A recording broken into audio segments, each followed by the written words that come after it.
Saturday, December 9th, 2023.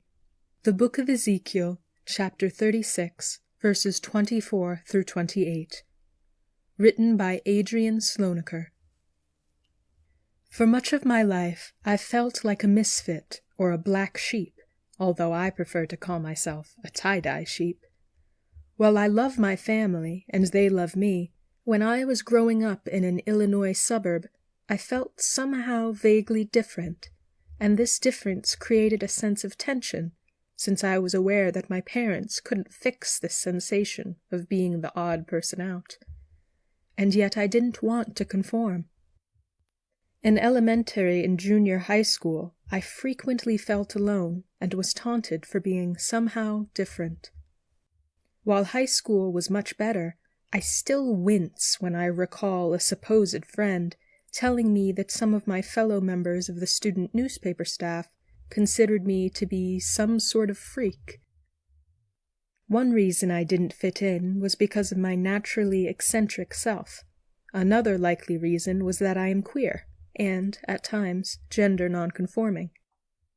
Even when I didn't realize it, and others might not have been able to pinpoint it, we all knew that I wasn't, and couldn't, be like the majority. One way I dealt with being a square peg was by romanticizing faraway lands. I'd dream of going to a different city or country and finding my tribe where I'd capture that elusive sense of belonging. That's why I excelled at foreign languages. Somehow I imagined I might be learning the speech of someone else who might possibly be more like me. Another way I coped was by believing in God.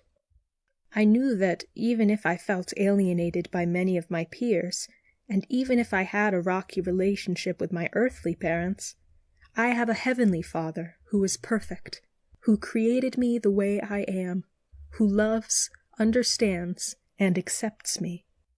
God is my family. As an adult, I have lived in different cities and countries, currently in Moncton, New Brunswick, Canada.